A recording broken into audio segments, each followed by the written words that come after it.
Assalamualaikum warahmatullahi wabarakatuh dan salam sejahtera. Baiklah, di sini kita buat sedikit podcast ringkas ataupun berbual ringkas dengan responden kita tentang teori ataupun kepercayaan ibadat umum yang dilakukan oleh agama lain, iaitu selain agama Islam. Yang mana kita tahu dalam dunia ini terdapat banyak agama, iaitu yang contohnya agama Yahudi, agama Kristian, agama Hindu dan lain-lain. Yang mana agama ni umumnya banyak kepercayaan yang orang anuti.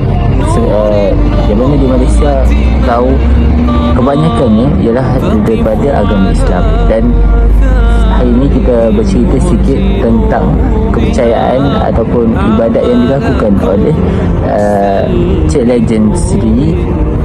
Jadi saya bawakan seorang daripada responden kita, iaitu boleh kenalkan diri? Nama saya Legend Heroy. Saya berasal dari Sabah, beragama Kristian Protestan. Saya ambil kos undang-undang. Jadi kita tahu sedikit latar belakang Cik Legend, yang mana Cik Legend ni daripada kos undang-undang dan kita tahu dia daripada Sabah. Soalan pertama yang saya ingin tanyakan kepada Cik Legend, agama apakah yang Cik Legend anuti dan mazhab apakah yang, sebab yang saya tahu ya, dalam agama lain pun ada mazhab-mazhab dia tersendiri kan. Jadi apakah agama dan mazhab Legend yang Legend anuti? Saya beragama Kristian Protestan. Pada awalnya Kristian ni hanya satu, iaitu Kristian Roman Katolik. Lepas tu Roman Katolik. Lepas tu saya Kristian Protestan ni terpisah dari ajaran Roman Katolik. Kristian Protestan ni dibawa oleh Martin Luther, dan Kristian Protestan ni banyak lagi denominasi lain. Contohnya dalam Kristian Protestan ada Kristian Protestan ni daripada mazhab ke atau mazhab? Dia macam terpisah. Dulu kan ada satu je, Roman Katolik. Lepas tu Martin Luther ni dia membangkang dan terpisah lah. Jadi Kristian Protestan hingga Roman Katolik. Jadinya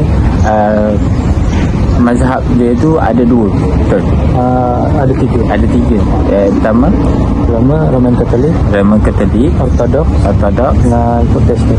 Protestan yang paling baru, jadi Cik Legend yang terbaru yang iaitu Kristian Protestan. Okey. Jadi bolehkah cerita sedikit tentang Kristian yang Cik Legend anuti ni, iaitu Kristian Protestan? Contohnya cara ibadah dia semua. Cara ibadah Kristian Protestan ni ada doa. Doa ni dilakukan secara individu. Contohnya kalau nak doa sesuatu, boleh doa bila-bila masa saja. Bila masa di mana saja. Di mana saja. Kayaknya Kristian yang mazhab ni dia boleh macam Islam lah. Kayaknya kalau nak doa boleh je doa di mana-mana. Lepas tu yang paling baik doa dalam paling mujarab, paling mujarab boleh dikatakan tu doa dalam tertutup. Macam contohnya dalam bilik, tak boleh orang nampak, tak boleh orang sekitar nampak. Dia ada cara tersendiri, tapi secara umumnya boleh cakap mana-mana. Boleh. Okey, untuk soalan yang kedua, kita tanya kepada Cik Legend, apakah ibadat yang dilakukan? Maksudnya macam kita, saya sendiri umat Islam, ibadat yang dilakukan setiap hari. Saya ada solat 5 waktu. Saya ada, kalau contoh saya bulan puasa, saya berpuasa di bulan puasa, di bulan Ramadan. Jadi apakah ibadat yang Cik Legend buat seharian ataupun dalam sebulan ataupun itu ada tempoh masa tertentu? Dalam Kristian setiap minggu hari Ahad kena pergi gereja untuk sembahyang. Setiap minggu hari Ahad? Setiap minggu hari Ahad. Okey. Jadi terdapat juga ni, kayaknya tu solat dia lah.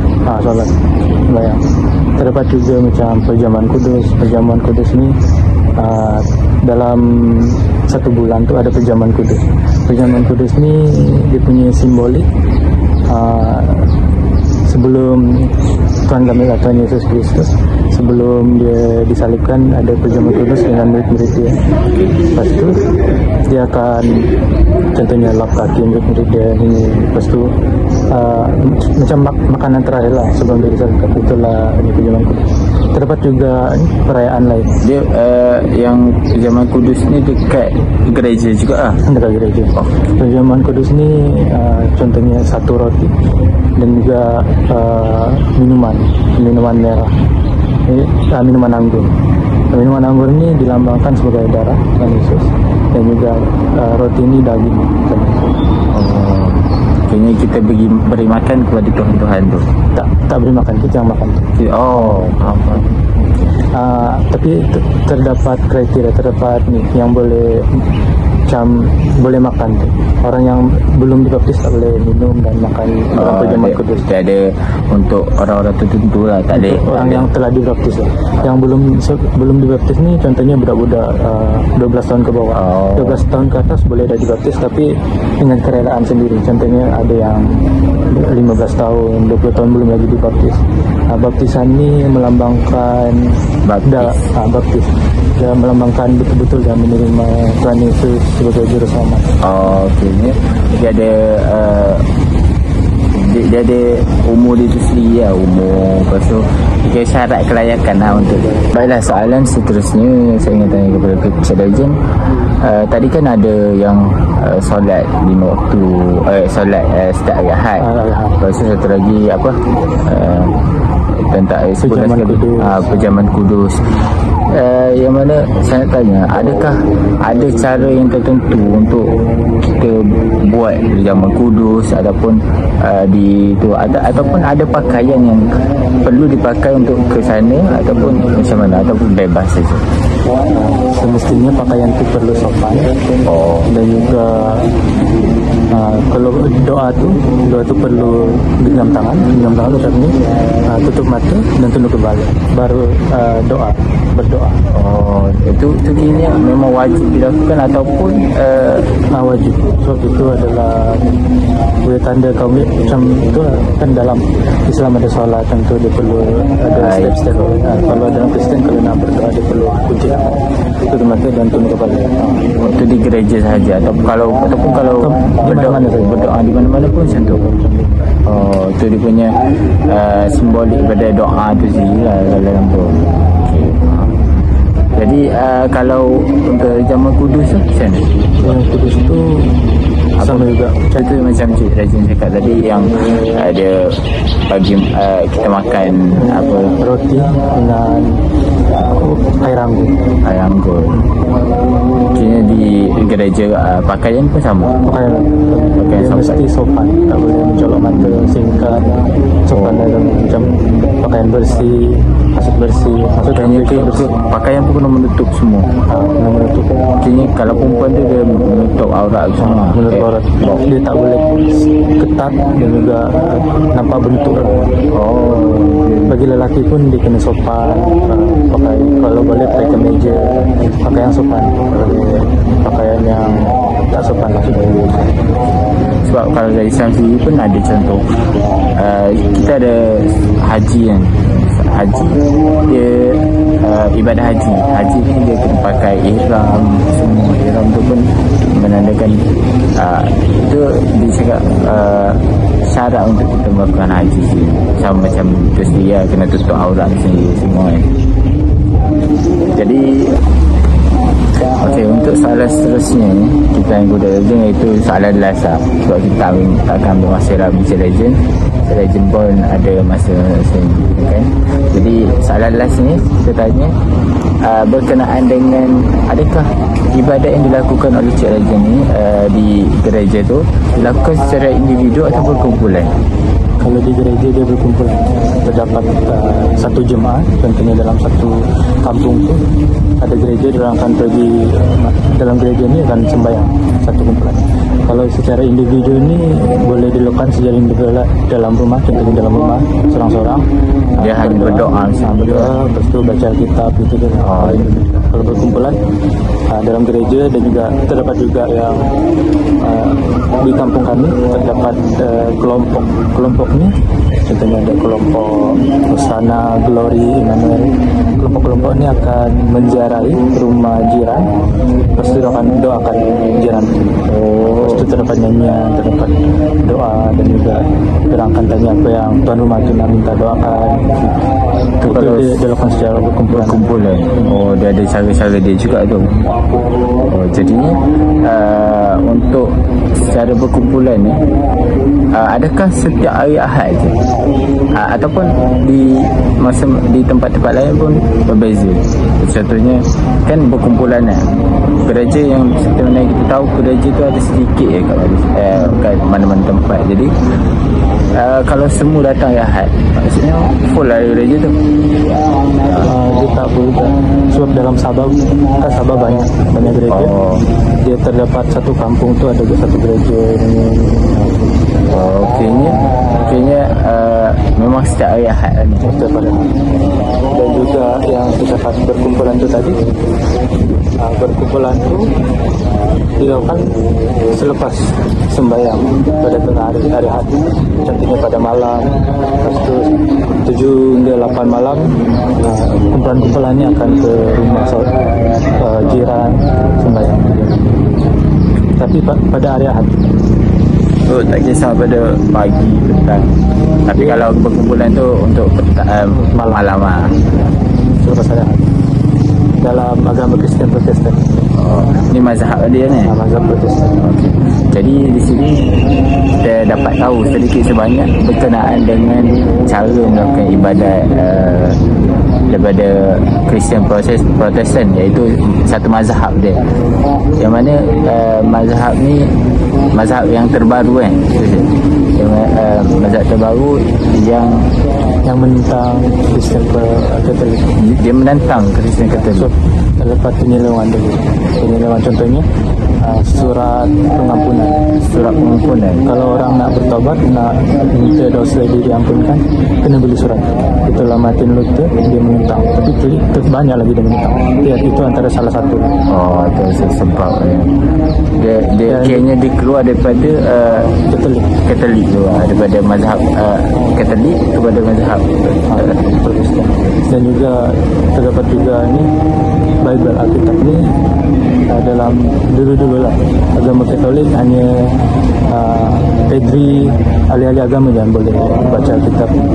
Contohnya jemaah dia tak boleh, tak diberi Alkitab. Jadi Martin Luther dia mentang lah, sebab dia bilang, dia cakap semua umat Kristian perlu macam boleh macam Islam sendiri lah. Dia perlu Al-Quran, semua boleh baca, bukan ahli-ahli agama. Okay. Dulu dia ada golongan-golongan dia boleh baca, tidak baca. Tapi itu macam dah menyelesaikan. Tapi sekarang dah okay. Jadi apa yang podcast singkat kita kata daripada saya dan daripada Cik Legend sendiri. Tadi kita takkan mengasihkan lama Cik Legend sini, jadi kita akhirkan kita punya podcast dengan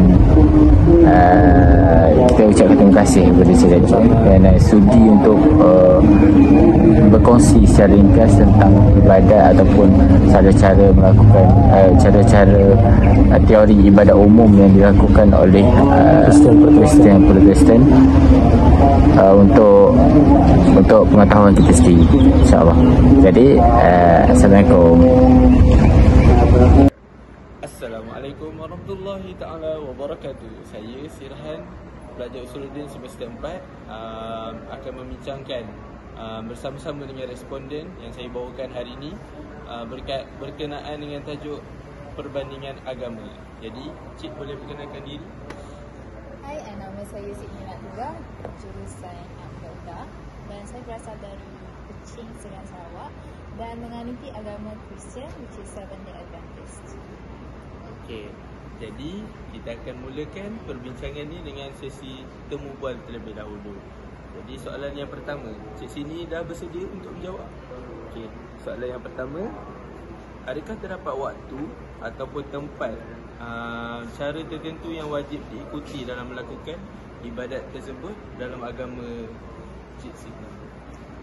Okey, untuk soalan ini, adakah waktu, tempat dan Waktu, tempat dan juga cara. Okey, untuk waktu pula, dalam agama saya yang saya ikuti, which is Kristian, tapi Kristian pun ada banyak jenis. Jadi yang Kristian yang saya ikuti ni, specifically kami akan beribadah pada hari Sabtu, iaitu kami panggil sebagai hari Sabat lah. Dan hari Sabtu ni pula dia dikira daripada matahari terbenam hari Jumaat sehingga matahari terbenam pada hari Sabtu.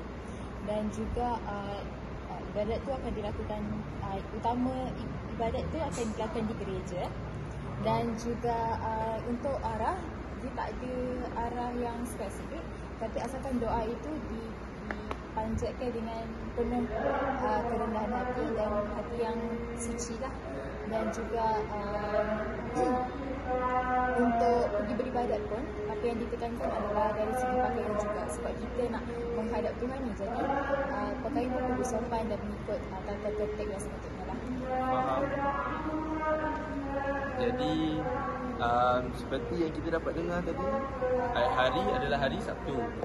Sabtu, tempat gereja, dan juga pakaian yang sopan. Jadi kita beralih kepada soalan yang seterusnya. Boleh Cik Siti? Soalan yang seterusnya, adakah ibadat tersebut dilakukan secara individu ataupun berkumpulan? Untuk soalan yang ni, dia boleh je kalau nak individu atau berkumpulan. Kalau individu ni dia lebih kepada personal punya devotion lah. Kita boleh buat doa secara pribadi, which is we ask for something that we really want interesting. Tapi kalau berkumpulan ni, dia lebih kepada macam saya cakap tadi lah, pergi ke gereja, itu adalah beribadat secara berkumpulan. Go to church, dan dekat church tu kita ada apa ni, like sekolah, sahabat. Every kelompok umur tu akan dibahagi-bahagikan. Ada yang dewasa, kanak-kanak, teenage, ada kat situ lagi sebab secara spesifik apa yang akan dipelajari. Itu untuk individu dan berkumpulan. Tapi secara amnya atau generalnya, dua-dua ni pentinglah untuk seseorang tu, sebab dalam ajaran Alkitab itu sendiri, Yesus itu sendiri, dia mengamalkan dua-duanya, which is yang satu ni dia untuk personal, untuk diri dia, dan yang kedua ni berkumpulan ni di mana dia membawa pengikut-pengikutnya untuk bersama dengan dia beribadah bersama dengan dia. Jadi tak kisahlah nak beribadat secara individu ataupun ramai-ramai. Faham. Jadi kita dah pun sampai ke soalan yang terakhir. Soalan yang terakhir berbunyi, adakah anda mengikuti ajaran agama ni sejak kecil ataupun baru lagi mempelajari? Saya dibesarkan dalam agama ni, which is kedua ibu bapa saya memang mengamalkan agama Islam. Jadi kita orang secara tak langsung memang agama ni daripada sekolah. Faham. Okey, jadi saya kira kita dah boleh tamatkan sesi temubual kita pada hari ini. Terima kasih sekali lagi kepada Cik Siti sebab sudi luangkan masa bersama dengan kita untuk sesi temubual hari ini. Terima kasih. Jadi sampai di sini saja video kali ini. Assalamualaikum warahmatullahi wabarakatuh. Assalamualaikum warahmatullahi wabarakatuh dan salam sejahtera kepada responden saya, iaitu Dylan nama pendek. Okey. Baiklah, sebelum kita mulakan, saya akan terangkan sedikit sebanyak tentang tajuk yang diberikan, iaitu tentang teori kepercayaan umum selain daripada Islam. Yang mana kita tahu dalam negara kita ni banyak, dalam dunia sendiri banyak kepercayaan lain seperti agama-agama lain. Contohnya agama Yahudi, Kristian dan Buddha dan banyak lagi. Jadi sekarang saya bawakan Encik Dylan bersama saya untuk memberi sedikit ringkasan daripada dia punya agama. Okey, boleh perkenalkan diri tu? Okey, boleh. Salam sejahtera semua. Nama saya Dylan Marcelo, anak Benjamin Rodin Osing. Saya merupakan pelajar di Universiti Sultan Zainal Abidin, UNIZA. Saya merupakan pelajar ijazah sarjana muda perakaunan dan agama yang saya anuti ialah Kristian Katolik. Kristian Katolik. Betul. Oh, tadi saya dah jumpa dengan Kristian Protestan. Jadi dia sebenarnya apakah itu Kristian Protestan dan Kristian Katolik ni?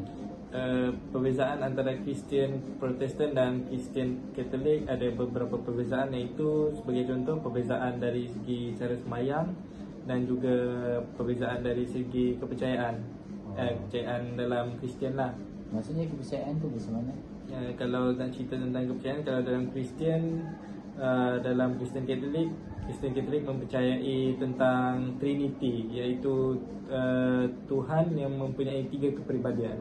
Itu salah satu kepercayaan dalam Kristen Katolik lah. Katolik. Okey. Tu ilmu baru untuk saya.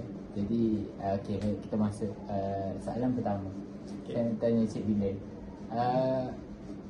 Sejak bilakah Cik Dylan ni anuti agama Kristian ni, dan adakah bermula sejak lahir, dan macam mana cara Cik Dylan dalam ibadat Cik Dylan si?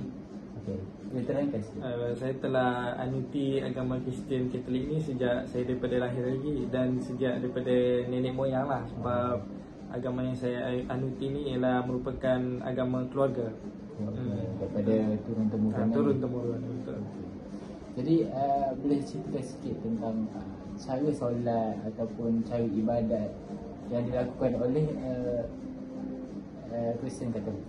Kalau dalam Kristen Katolik, antara ibadat utama dalam Kristen Katolik adalah misa lah. Misa ni dia merupakan upacara utama dalam agama Kristen Katolik. Sebagai contoh, perayaan Ekaristi lah.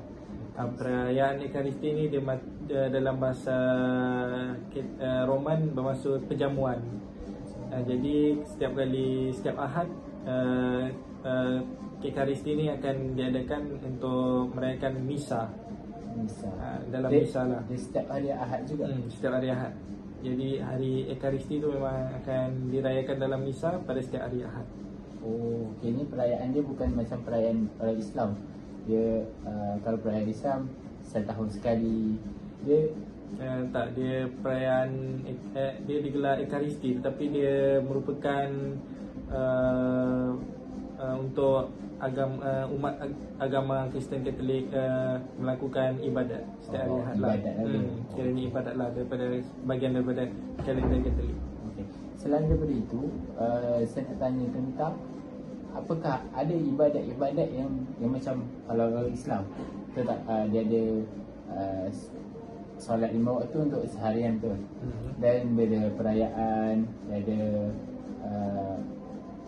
musim haji contoh, adakah dalam Kristen sendiri ada benda tu? Kalau dalam Kristen Katolik, yang paling umum dan paling diketahui ramai adalah hari Christmas lah. Hari Christmas. Betul. Hari Christmas ni merupakan, kalau dalam bahasa Melayu, hari Natal lah. Dan perayaan-perayaan lain dalam misa juga, seperti saya nyatakan tadi, iaitu Ekaristi. Dan Ekaristi ni dia merupakan perjamuan di mana umat Katolik dia akan menerima tubuh dan darah Kristus lah. Roti tersebut merupakan simbol kepada tubuh Kristus, dan darah adalah simbol akan disimbolkan sebagai wine. Maksudnya dia ambil daripada masa perayaan Christmas tu, dia akan ambil roti dan darah. Tak, roti tu dia merupakan Christmas dia merupakan perayaan lain. Kalau macam yang saya sebut roti tadi tu, itu merupakan perayaan Ekaristi lah. Ekaristi. Itu merupakan upacara umum dalam Kristen Katolik lah. Dia lain dengan Kristen satu lagi kan? Protestan. Protestan. Okey, soalan kedua. Saya tanya, apakah kepercayaan asas ataupun kepercayaan utama yang Kristen Katolik ni gunakan untuk agama itu sendiri?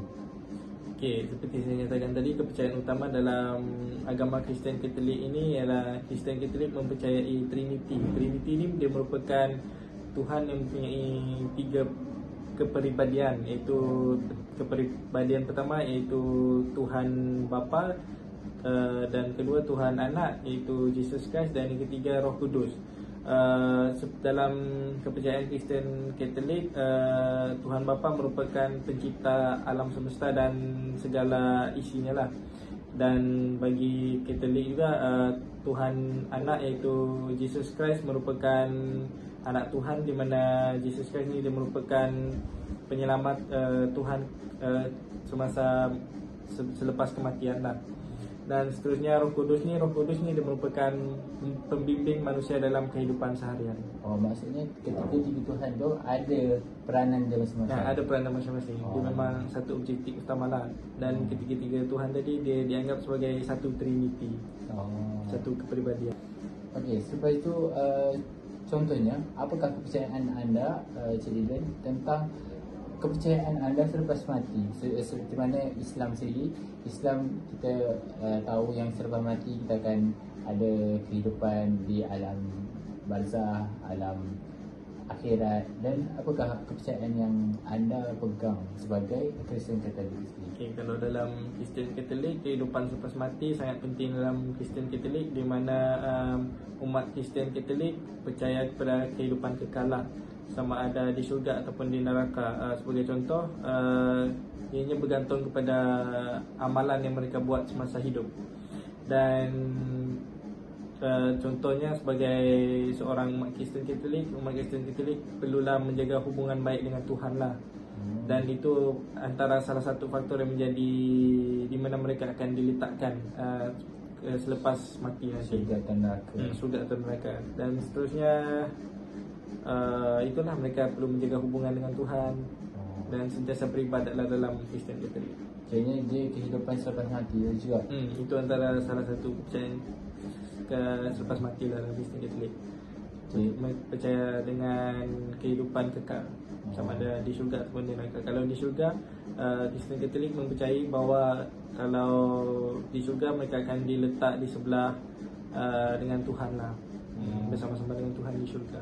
Adakah saya tanya, adakah contoh kalau Islam sendiri dia akan dia kalau contoh kita sebagai umat Islam ni dia akan masuk syurga neraka juga. Okey, lepas tu manusia yang melakukan dosa dia akan di azab di neraka sampailah apa dosa yang dia buat tu habis. Maksudnya habis, dia akan masuk ke syurga balik.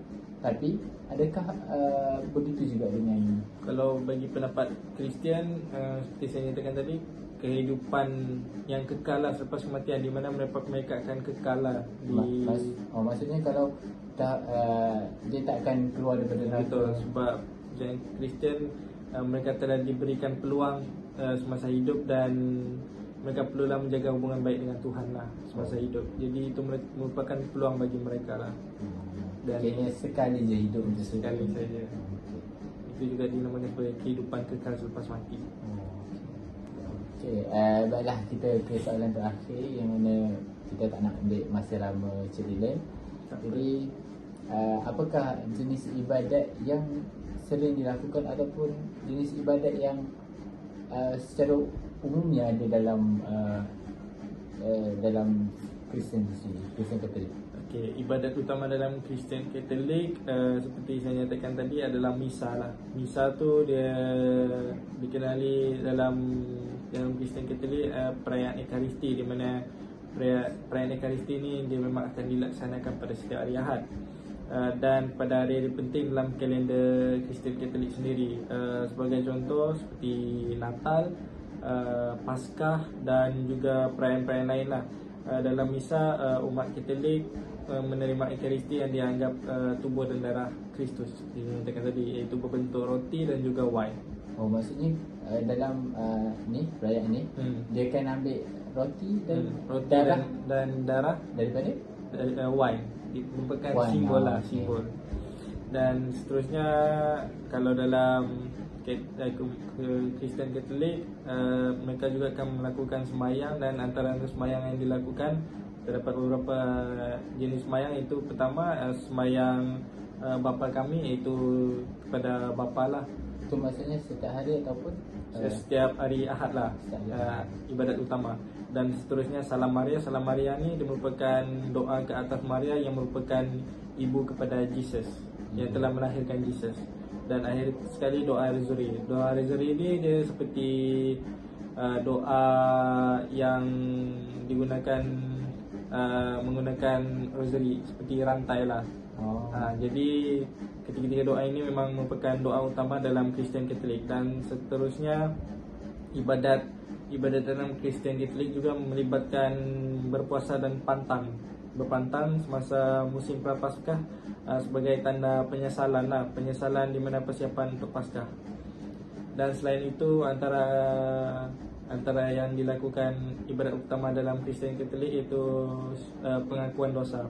Jadi pengakuan dosa ini akan dilakukan berhadapan dengan pederi di dalam sebuah bilik, di mana kita sebagai Kristian Katolik akan mengaku segala dosa yang pernah kita lakukan semasa hidup. Jadi itu maksudnya kat gereja itulah. Dalam gereja, dalam sebuah bilik khas lah. Contohnya dalam sebuah bilik ada pederi dan seorang yang akan melakukan pengakuan dosa. Jadi selepas selesai pengakuan dosa tu, pederi akan menyuruh kita melakukan baca doa. Sebagai contoh, doa Bapa Kami, Salam Maria berapa kali untuk clearkan dosa, untuk menebus dosa tersebut yang telah kita mengaku. Dan seterusnya perayaan-perayaan khas seperti perayaan Semua Orang Kudus ada juga dalam Kristian Katolik, dan ini juga merupakan antara perayaan yang penting lah dalam kalender Kristian Katolik. So dalam Kristian Katolik ni sendiri dia ada banyak sekali perayaannya. Banyak dalam kalender Kristian Katolik banyak. Jadi apakah persamaan antara Kristian Katolik dengan Kristian Protestan? Kalau dalam persamaan antara Kristian Katolik dan Kristian Protestan adalah yang saya tahu dan saya yakin ialah itu hari Christmas lah. Saya percaya Kristian di seluruh dunia memang akan menyambut hari Christmas, di mana hari Christmas merupakan kelahiran bagi Tuhan Jesus Christ lah.